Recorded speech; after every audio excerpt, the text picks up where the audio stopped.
और किस्सा कुर्सी में हम अलग अलग मुद्दों को लेकर आते हैं। आज दिल्ली विधानसभा चुनाव को लेकर जो पार्टियां जोर शोर से तैयारियों में जुटी हुई हैं, आरोप प्रत्यारोप का दौर जारी है। हर वर्ग के मतदाताओं को अपनी तरफ खींचने के लिए रेवड़ियों की तरह वादों की झड़ी लग रही है। और इस बीच मतदाताओं का एक तबका इस चुनाव को बेहद खास बनाता है।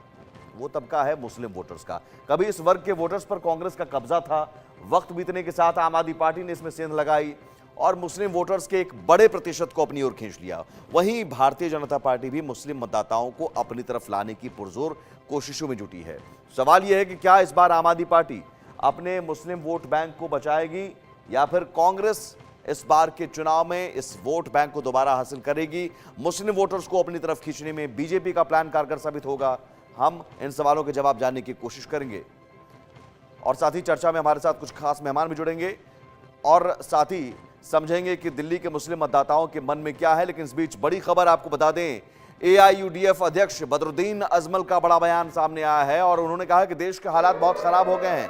बदरुद्दीन अजमल ने कहा कि अरविंद केजरीवाल को जिताया जाए, अपील की है अरविंद केजरीवाल को जिताने की, दिल्ली में वोट बंटने ना दें।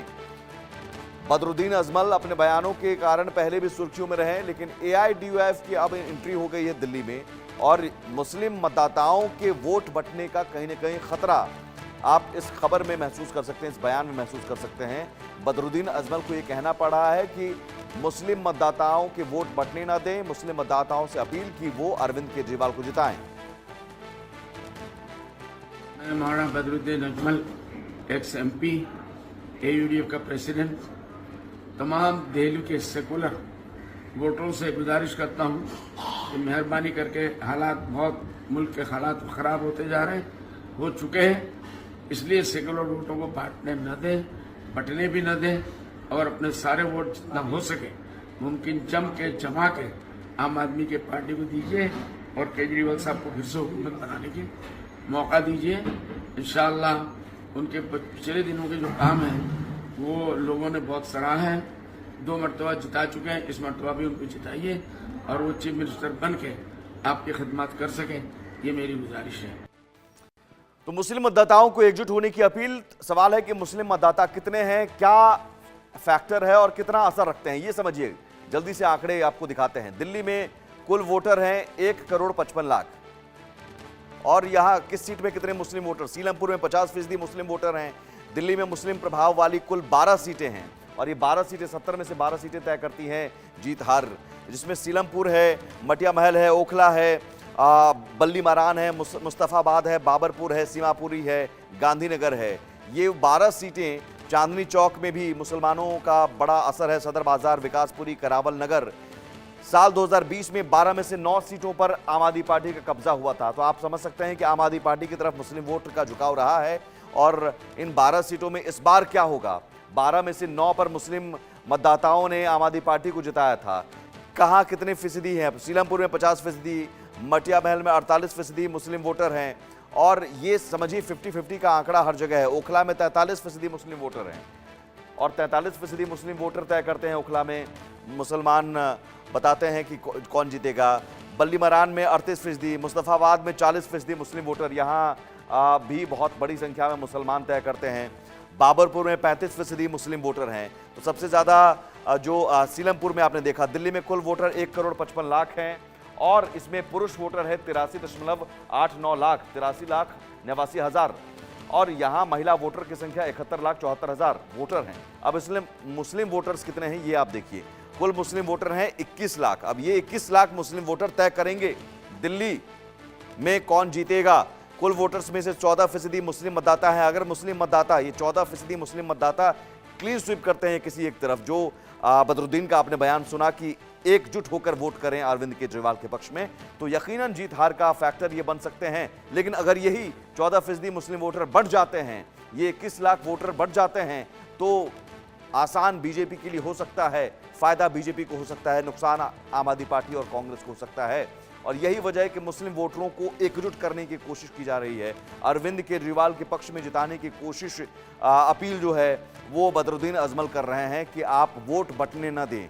तो वोट बंटने का खतरा कहीं ना कहीं मंडरा रहा है और दिल्ली का मुसलमान किसका कल्याण होगा? दिल्ली के मुसलमान कहाँ जाएंगे, किसके पक्ष में वोट करेंगे? क्या आम आदमी पार्टी के पक्ष में, जो कभी कांग्रेस के वोटर्स हुआ करते थे, कांग्रेस के पक्ष में ये मुसलमान वोट करते थे, आम आदमी पार्टी के पक्ष में वोट करने लगे, तो क्या आम आदमी पार्टी से शिफ्ट होकर फिर कांग्रेस के पास जाएंगे? क्योंकि कांग्रेस इस बार आम आदमी पार्टी को फाइट दे रही है और त्रिकोणीय मुकाबला है। तो इस त्रिकोणीय मुकाबले में बीजेपी की भी कोशिश है, मुस्लिम वोटर जो बहुल इलाके हैं जहां पर 50%, 48%, 50% से कम ही जो मुस्लिम हैं, तो वहां पर यूपी के जो सियासी प्रयोगशाला को हम देखें, यूपी को, तो वहां पर जिस तरह की कोशिश हुई उसी तरह की कोशिश यहां पर भी की जा रही है। हमारे साथ कुछ खास मेहमान जुड़े हुए हैं। डॉक्टर ममता त्यागी हैं, बीजेपी प्रवक्ता अभिषेक तिवारी हैं, आम आदमी पार्टी प्रवक्ता जेबा खान हैं, कांग्रेस प्रवक्ता। बहुत स्वागत है आपका। अभिषेक तिवारी जी, शुरुआत आपसे। कांग्रेस के जो मुस्लिम वोटर्स थे पहले, वो आपके पास आ गए, 9 सीटें आपने जीती, लेकिन इस बार कांग्रेस भी सामने है, मुस्लिम वोटर शिफ्ट होने का खतरा है, इसलिए बदरुद्दीन अजमल आपके पक्ष में अपील कर रहे हैं। देखिए, भारतीय जनता पार्टी के लोग हैं, भारतीय जनता पार्टी अपने ए टीम, बी टीम, सी टीम, डी टीम, जितने भी हथकंडे हैं दिल्ली विधानसभा चुनाव जीतने के लिए वो कर रहे हैं। देखिए किस तरीके से दिल्ली वालों को मारने की साजिश भारतीय जनता पार्टी वाले रच रहे हैं, किसी छुपा नहीं है। ये हरियाणा से अमोनिया युक्त पानी भेजने का कार्य कर रहे हैं, जिसका पीपीएम लेवल 700% बढ़ गया है। तो भारतीय जनता पार्टी पूरी तरीके से बौखला गई है, हताश है, निराश है, क्योंकि उनको दिल्ली विधानसभा चुनाव हारने जा रहे हैं। जहां तक कांग्रेस की बात है भाई साहब, कांग्रेस ना 3 में है ना 13 में है। कांग्रेस पार्टी वेंटिलेटर पे है, जंग लग चुकी है, वो अपने अस्तित्व की लड़ाई लड़ रहे हैं। यही कारण है उनके सबसे बड़े नेता दिल्ली विधानसभा चुनाव में प्रचार करने की भी हिम्मत नहीं जुटा पा रहे हैं। तो दिल्ली की जनता बेहतर तरीके से समझती है कि उनका सवाल हितैषी मुस्लिम कौन वोटर्स है। को लेकर है। आपको आपको बदरे ने अब सवाल का जवाब कहीं और है ही नहीं आपके जवाब में। मैं कह रहा हूं बदरुद्दीन अजमल की मदद क्यों लेनी पड़ रही है? नहीं, मदद कौन, ये कौन कह रहा है मदद ले रहे हैं? ये भारतीय जनता पार्टी की ए टीम, बी टीम है भाई साहब। अच्छा, बदरुद्दीन अजमल भारतीय जनता पार्टी की टीम है भारतीय जो जनता आपको पार्टी जिताने के की अपील लोग कर हैं। रहे हैं। ये भारतीय जनता पार्टी नहीं, के लोग ये हैं। मैं समझ नहीं ये पा रहा भारतीय हूँ, जनता ये पार्टी वाले मैं समझ नहीं पा रहा हूँ प्रायोजित डॉक्टर ममता, कि बदरुद्दीन हमने अजमल किसी कहते हैं से अरविंद नहीं केजरीवाल किया। को जिताएं और वो दिल्ली आपकी की टीम जनता है। की सेवा करने का कार्य करते हैं। 24 घंटे 7 दिन अरविंद केजरीवाल दिल्ली की जनता की भलाई अरे के लिए अभिषेक जी, सोचते हैं। आपने सुना नहीं? बदरुद्दीन अजमल AIUDF के नेता जो हैं वो अरविंद केजरीवाल को जिताने की अपील कर रहे हैं। भारतीय जनता पार्टी के प्रायोजित लोग हैं ये, मैं वही तो कह रहा हूँ आपको। अच्छा, ठीक है, ये कैसे हो गया डॉक्टर ममता? ये मुसलमान वोट बटने ना दे, जो अरविंद केजरीवाल को जिताने की अपील करने वाले भी बीजेपी के लोग हैं। भारतीय जनता पार्टी अपने आप अकेले पूर्ण बहुमत हासिल करेगी, ये तो इन लोगों की आपकी नोरा कुश्ती है, जो इंडिया अलायंस में एक साथ खड़े होते हैं और जब स्टेट इलेक्शन आते हैं तो अलग हो जाते हैं। ये इनका बिहाइंड द कर्टन अपने आप ही एक तय हो चुका है कि हमें एक साथ रहना है। जब हमारी सीटें आएंगी, अगर हम कम पड़े तो एक साथ मिल जाएंगे और फिर अपनी गवर्नमेंट बनाने की कोशिश करेंगे। लेकिन जनता इस बार इनको इतनी वोट देगी ही नहीं कि ऐसी कोई कोशिश कर पाए। इस बार भाजपा अपनी सरकार पूर्ण बहुमत से लेकिन सवाल डॉक्टर ममता, चूंकि आज मुस्लिम वोटर्स को लेकर नजरें आपकी भी हैं, और हालांकि एक भी मुस्लिम कैंडिडेट आपने नहीं उतारा, लेकिन फिर भी आपको लग रहा है कि मुस्लिम बहुल इलाके में आपकी जीत होगी। 12 सीटें मायने रखती हैं। भारतीय जनता पार्टी ने हमेशा समाज के समग्र एक साथ विकास, सबका साथ सबके विकास की बात की है और भारतीय जनता पार्टी ने मुस्लिम महिलाओं के लिए जो कार्य किया है वो अपने आप में बहुत बड़ा है। इसलिए हमें पूरी उम्मीद है कि हमारा मुस्लिम समाज हमारे साथ खड़ा है। दूसरी बात, ये लोग राजनीति करते हैं और इनकी इच्छा ये होती है कि कभी भी मुस्लिम समाज आगे बढ़ ही ना पाए, क्योंकि इनके सारे टेंट्रम, सारी पॉलिसीज सिर्फ इस बेस पे होती हैं कि उन्हें आगे ना बढ़ने दिया जाए, बस वो हमारा एक गरीब बन के वोट बैंक बना रह जाए। जबकि हमारे प्रधानमंत्री जी चाहते हैं कि वो समाज ऊपर उठे, अपना प्रतिनिधित्व खुद करे। ठीक है जेबा खान, मैं आ रहा हूं, मैं जेबा खान को भी एक बार मौका हम देंगे। जेबा खान, मुस्लिम मतदाताओं को लेकर, दिल्ली की जनता मौका नहीं दे रही इनको, मुस्लिम मतदाताओं को लेकर, चूंकि 12 सीटें बहुत मायने रखती हैं और यहाँ पर एक एक सीट वैल्यू रखती है। मैं आ रहा हूँ मैम आ रहा हूँ प्लीज। अभिषेक जी, ज्यादा खुश मत होइए, वेंटिलेटर पर हम लोग नहीं, बहुत जल्दी वेंटिलेटर पर आप लोग जाने वाले हैं। जो कार्यशैली है और जिस तरह लोग परेशान है ना, मैं अभी भी क्षेत्र में हूँ और क्षेत्र से बैठकर डिबेट में हूँ। और जाइए, हिम्मत है तो काम पर वोट मांगिए। गली कूचों की हालत, सड़कों की हालत, पानी नहीं है, स्वच्छ पीने का पानी नहीं है, सड़कें टूटी हुई हैं, गलियां गंदी हैं, कूड़े का अंबार है। उस वेंटिलेटर पर बहुत जल्दी आप लोग जाने वाले हैं। बार बार जनता को बेवकूफ नहीं बनाया जा सकता है। बहुत बुरी हालत है। ठीक है, टॉपिक पर आज के टॉपिक पर इसलिए हाँ जेबा खान प्लीज। बौखलाए हुए हैं, ये भी टॉपिक है सर, ये टॉपिक नहीं, से बाहर मैं नहीं है। हर दिन लाता हूं। मैं समझना चाह रहा हूं कि चूंकि मुसलमान वोटर बैंक को लेकर रहनुमाई बहुत लोग करते हैं, दावा करते हैं, लेकिन यहां पर बीजेपी भी कह रही है कि साहब हमने मुस्लिम महिलाओं का उत्थान किया है, वक्फ बोर्ड के जरिए मुसलमानों में भी बहुत नाराजगी है, तो कुछ मुसलमान समर्थन भी कर रहे हैं। तो मैं यहां पर कह रहा हूं कि क्या मुसलमान एकजुट जो वोट करते थे कभी कांग्रेस को, फिर आम आदमी पार्टी के पास चले गए, वो आपके पास दोबारा आ जाएंगे या बंटने का खतरा है, इसलिए बदरुद्दीन कह रहे हैं कि अरविंद केजरीवाल को जिताएं? बिल्कुल मुसलमान जो है वो कांग्रेस के तरफ है, कांग्रेस को समझ रहे हैं, क्योंकि इतने दिनों में वो भी अरविंद केजरीवाल को देख चुके हैं कि केजरीवाल जी क्या काम किए हैं। एकदम हालत खराब है। मैं ग्राउंड की रिपोर्ट बता रही हूं कि हालत खराब है। देश की जनता और दिल्ली की जनता जान रही है काम जो कर सकता है कांग्रेस पार्टी कर सकती है। अभी मैं बादली विधानसभा में हूं, भलसवा डेयरी के पास हूं।